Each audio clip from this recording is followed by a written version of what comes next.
함께 읽으실 하나님의 말씀은 누가복음 2장 22절에서 38절입니다. 모세의 법대로 정결 예식의 날이 참에 아기를 데리고 예루살렘에 올라가니 이는 주의 율법에 쓴 바 첫 해에 처음 난 자마다 주의 거룩한 자라 하리라 한 대로 아기를 죽게 드리고 또 주의 율법에 말씀하신 대로 산 비둘기 한 쌍이나 혹은 어린 집 비둘기 둘로 제사하려 함이더라. 예루살렘에 시몬이라 하는 사람이 있으니 이 사람은 의롭고 경건하여 이스라엘의 위로를 기다리는 자라. 성령이 그 위에 계시더라.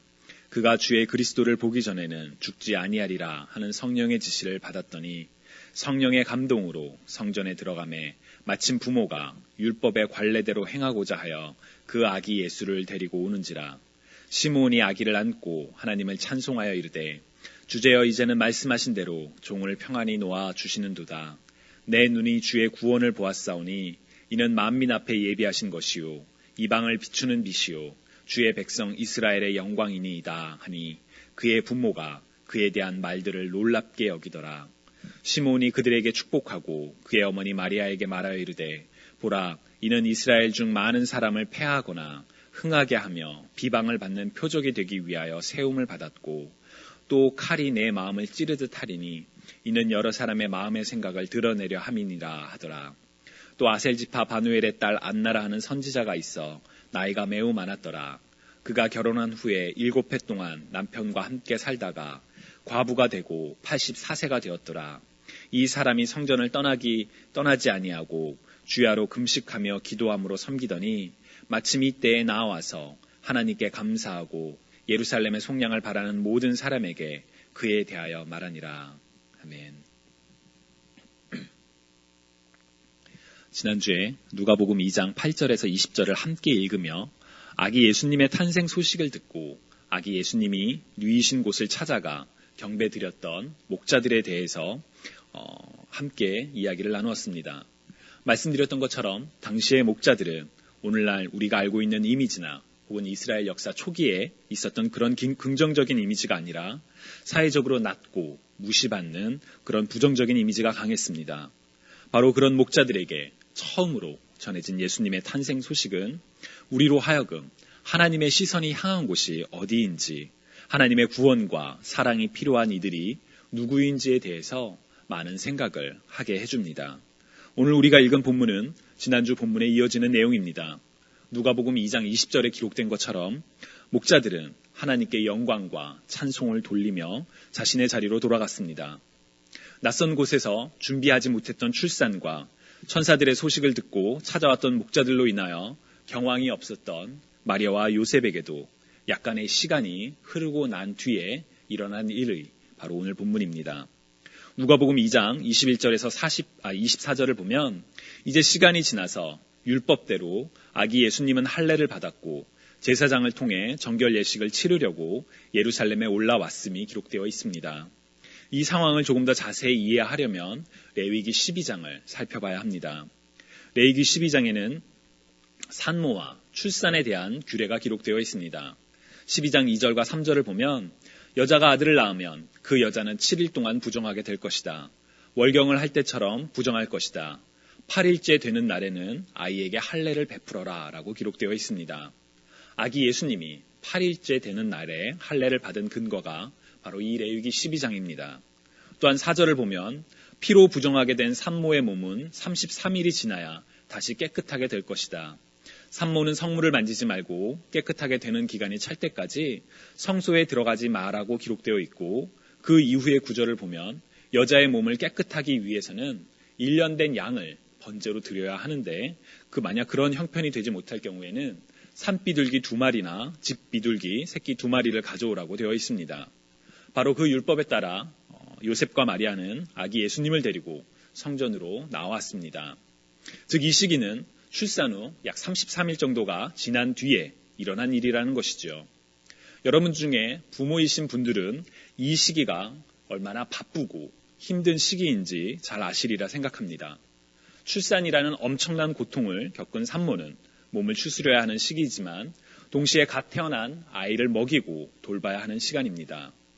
아이의 아빠는 산모에 비해서 육적으로는 아무런 변화가 없지만 산모와 아이를 기쁨과 그리고 걱정으로 돌봐야 하는 시기이기에 역시 아주 바쁜 그런 시기이죠.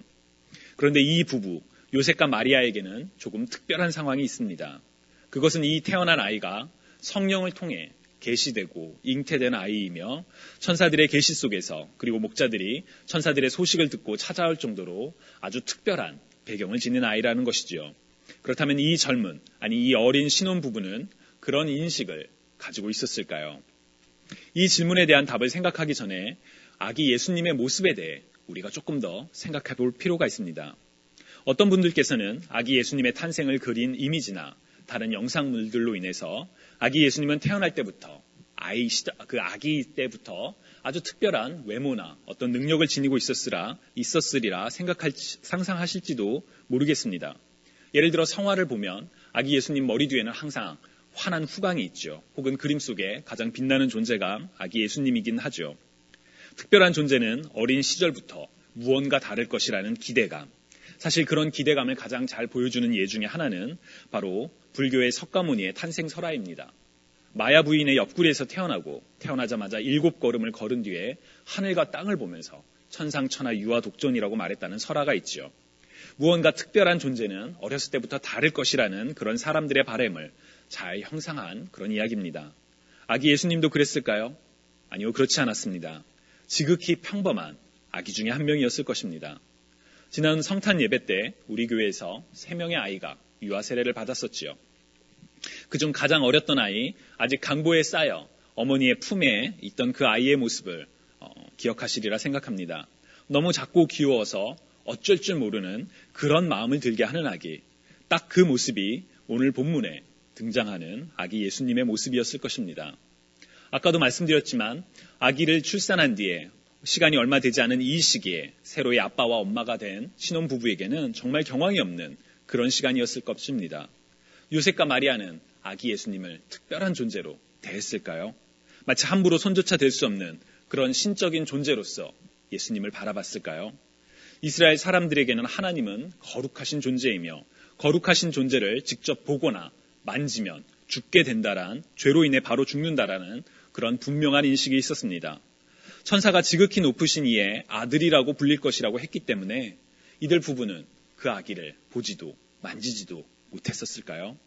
그렇지 않았을 것입니다. 우리가 어린 아기를 볼 때 바로 그 마음, 특히나 부모로서 이제 태어난 지 얼마 되지 않은 아기를 바라보는 그런 마음으로 아이를 바라보고 대했었겠지요. 이들 요셉과 마리아가 그렇게 대했을 것이라고 추정하는 근거 중에 하나가 바로 오늘 본문입니다. 오늘 본문을 보면 시므온이라는 한 사람이 성전에서 아기 예수님을 보자 그를 안고 하나님을 찬송하며 이르기를 내 눈이 주의 구원을 보았사오니 이는 만민 앞에 예비하신 것이요 이방을 비추는 빛이요 주의 백성 이스라엘의 영광이니이다 라고 이야기하는 장면이 기록되어 있습니다. 그리고 시므온의 이 말에 그의 부모가 그에 대한 말들을 놀랍게 여기더라 라고 33절에 기록되어 있죠. 만약에 요셉과 마리아가 이 아이가 하나님의 아들이며 아주 특별한 아이라는 것을 아주 당연하게 받아들이고 있었다면 시므온의 말에 고개를 끄덕이며 그래 이렇게 바라보는 사람이 있어야지 라고 생각했을지도 모르겠습니다. 그러나 성경은 요셉과 마리아는 이 시므온의 말을 놀랍게 여겼다라고 기록하고 있습니다. 아마도 아기 예수님이 아주 특별한 존재라는 것을 그동안의 일들을 통해 알고 있었겠지만 말씀드렸던 것처럼 신혼부부이자 처음으로 아빠와 엄마가 된 이들 부부의 분주한 시간 속에서 그 특별함을 잠시 잊고 있었던 것은 아닐까 조심스레 추측해 봅니다. 그리고 아기 역시 우리의 상상 속에서처럼 머리 뒤가 막 빛나고 막 하늘을 날아다니고 그런 아기가 아니라 지극히 평범한, 그래서 주어진 율법대로 아브라함의 후손으로 할례를 받아야 하는 그러한 평범한 아기 중에 한 명이었기 때문에 그 아이를 알아보고 놀라운 예언을 하는 시몬의 이야기에 놀랐던 것이 아닐까 그런 추측을 해봅니다. 만약 아기 예수님의 모습이 우리가 알고 있는 그런 아기의 모습이라면, 우리가 보통 보는 그런 아기의 모습이라면 오늘 본문 속에서 우리가 해볼 수 있는 질문이 하나 있습니다. 어떻게 시므온과 안나는 이 아기가 특별한 아기라는 것을 알 수 있었을까요? 지난주 설교에서 소개해드렸던 목자들은 천사들이 이야기해 주었기 때문에 알았습니다. 그래서 그들은 누구보다도 먼저 온 세상에 미칠 큰 기쁨의 소식을 듣고 전하는 축복을 받았습니다. 그러나 지난주에 말씀드렸던 것처럼 그들이 어떤 특별함을 가지고 있었기 때문이 아니라 하나님께서 그들을 택하셨기 때문에 당시 낮고 보잘것없는 그들 목자들이 아기 예수님을 처음 만나고 경배하는 인물들로 대대로 기록되게 되온 것이죠.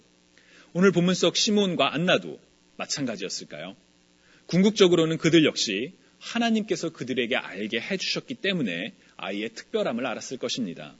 25절과 26절에 기록된 것처럼 성령이 그 위에 계시고 성령이 주의 그리스도를 보기 전에는 죽지 아니할 것이라고 지시해 주셨다는 점을 보면 이들이 예수 그리스도를 알아볼 수 있었던 것은 분명히 하나님의 섭리 안에 있는 일입니다. 그러나 이들에 대한 기록은 지난주에 살펴보았던 목자들과는 분명한 차이가 있습니다.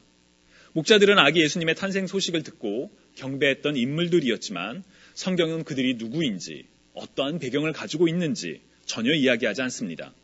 그냥 들에서 양을 치는, 양을 돌보는 흔한 목자들이라고 생각할 수 있을 뿐입니다. 그러나 지난주에 바로 이어지는 오늘 본문 속에서 성경은 시므온과 안나가 누구인지에 대해서 자세하게 기록을 합니다. 아니 무엇보다 그들의 이름이 기록되어 있죠. 왜 이런 차이가 있는 것일까요? 저는 이 차이가 즉 시므온과 안나가 아기 예수님, 곧 다른 아이들과는 외모상으로는 크게 다르지 않았을 아기 예수님을 알아볼 수 있었던 것과 관련하여 중요한 이유가 있다고 봅니다. 먼저 시므온이 어떤 사람인지 25절과 26절을 한번 보겠습니다. 예루살렘에 시므온이라 하는 사람이 있으니 이 사람은 의롭고 경건하여 이스라엘의 위로를 기다리는 자라. 성령이 그 위에 계시더라. 그가 주의 그리스도를 보기 전에는 죽지 아니하리라 하는 성령의 지시를 받았더니 라고 기록되어 있죠. 의롭고 경건하며 이스라엘의 위로, 곧 이스라엘의 구원을 이스라엘을 구원할 메시아를 기다리는 사람이었으며 성령이 그 위에 머무르는 사람이었다라고 성경은 시므온에 대해서 이야기를 합니다. 안나는 어떠한 인물이었는지요? 36절과 37절을 보면 또 아셀 지파 바누엘의 딸 안나라 하는 선지자가 있어 나이가 매우 많았더라. 그가 결혼한 후에 7해 동안 남편과 함께 살다가 과부가 되고 84세가 되었더라. 이 사람은 성전을 떠나지 아니하고 주야로 금식하며 기도함으로 섬기더니 라고 기록되어 있습니다. 당시 이스라엘의 결혼 문화를 생각하면 약 60여 년을 과부, 사회적으로 가장 낮고 가장 힘든 신분 중에 하나였던 과부로 살아야만 했던 그러한 외로운 삶이 바로 안나의 삶이었을 것입니다. 그러나 안나는 그러한 삶의 어려움 속에서도 성전, 곧 하나님의 집을 떠나지 아니하고 주야로 금식하며 기도함으로 섬기는 믿음의 사람이었다라고 성경은 이야기합니다. 이 시므온과 안나의 공통점이 무엇인가요? 그들 모두 하나님을 섬기는데 열심을 다했다라는 사람이라는 점입니다. 당시 예루살렘 성전에 모여있던 많은 사람들 중에 오직 시므온과 안나만이 특별한 의로운 사람이었을까요? 아니요, 우리는 그렇게 쉽게 단정 지을 수는 없을 것 같습니다. 아마도 시므온과 안나와 같은 신실한 인물들이 또 있었을 수도 있었을 것입니다. 그러나 그 중에 특별히 시므온과 안나만이 바로 이 아기 예수님을 알아볼 수 있었습니다. 저는 여기에 두 가지 요소가 있다고 봅니다. 하나는 가장 근본적인 것으로 하나님께서 그들로 하여금 알게 하셨기 때문입니다. 그리고 다른 하나는 이들이 평소에도 믿음을 지키며 열심히 신앙생활을 했던 인물이라는 점입니다. 그리고 성경은 이들의 그러한 믿음을 강조합니다. 앞선 목자들과 다르게 말이지요. 우리는 지난 대강절의 기간 동안에 예수님의 오심을 기억하고 기다리는 특별한 시간을 보냈습니다. 예수님을 기다리는 우리 안에는 한 가지 의문이 있죠. 오늘날 예수님이 오시면 우리는 다시 오신 예수님을 한눈에 알아볼 수 있을까? 지난주 목사님께서 설교에서 말씀하셨던 것처럼 예수님은 교회가 아닌 낮은 곳에 먼저 오실지도 모르겠습니다. 우리의 기대는 다시 오신 예수님께서 교회의 문을 활짝 열고 내가 바로 약속대로 온 예수 그리스도다라고 큰 소리로 오시기를 바라지만 어쩌면 예수님께서는 처음 오셨던 것처럼 그때처럼 낮은 자들에게 먼저 찾아가실지도 모르겠습니다. 아마도 비슷한 이유로 당시에 많은 유대인들은 예수님을 목수의 아들이자 나사렛 사람인 예수님을 구원자 하나님의 아들로서 다 믿지는 않았습니다. 내가 기다린 구원자는 분명 이런 모습으로 올 거야 라고 자신의 이미지를 만들고 그 존재를 기다려왔던 사람들도 많았었겠지요. 그렇다면 오늘날의 우리는 어떻게 예수님을 기다리고 알아볼 수 있을까요?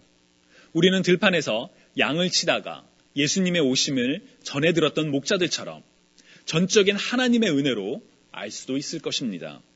그런데 성경은 전적으로 하나님의 축복으로 구세주 탄생의 소식을 들었던 목자들의 이야기도 소개하고 있지만 동시에 열심히 믿음을 지키며 살았던 두 명의 인물 시므온과 안나에 대해서도 기록하고 있다는 점을 주목하시기 바랍니다.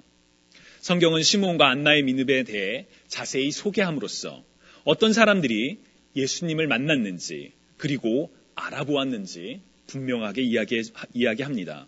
그리고 그러한 내용은 우리도 시므온과 안나처럼 믿음의 삶을 살아야 한다는 도전을 줍니다. 한 가지 기억할 점은 신실한 믿음의 삶이 예수 그리스도를 만나기 전에 반드시 필요한 조건은 아니라는 점입니다. 우리가 아직 죄인 되었을 때 예수 그리스도를 통해 죄인들조차 사랑하시는 하나님의 사랑을 분명히 보여주셨던 것처럼 우리의 자격은 하나님을 알고 구원을 얻는 것에 반드시 필요한 것은 아닙니다. 그러나 그렇다고 하여 우리의 믿음이 아무런 의미가 없는 것은 아닙니다. 분명 구원은 하나님의 선물이지만 그 선물을 받은 사람으로서 우리는 믿음의 신실한 삶을 살아야 하는 분명한 의무가 있죠. 그래서 성경은 행함이 없는 믿음은 죽은 것과 같다고 분명하게 이야기합니다. 주님이 사랑하시는 여러분, 오늘 이 시간 나는 시므온과 안나와 같은 삶을 살아가고 있는가? 라는 질문을 우리 자신에게 한번 스스로 물어봤으면 좋겠습니다. 시므온과 안나처럼 신실한 삶이 우리의 구원을, 우리의 축복을 보장해 주지는 않습니다. 구원은 전적으로 하나님의 선물이요 은혜이기 때문입니다. 목자들을 택하셨던 하나님의 섭리와 은혜를 기억하시기 바랍니다. 그러나 동시에 당시 예루살렘 성전에 모여있던 많은 사람들 중에 왜 시므온과 안나가 남들은 알아보지 못하는 아기 예수님을 알아보고 찬양하는 축복을 받았는지 기억하시기 바랍니다.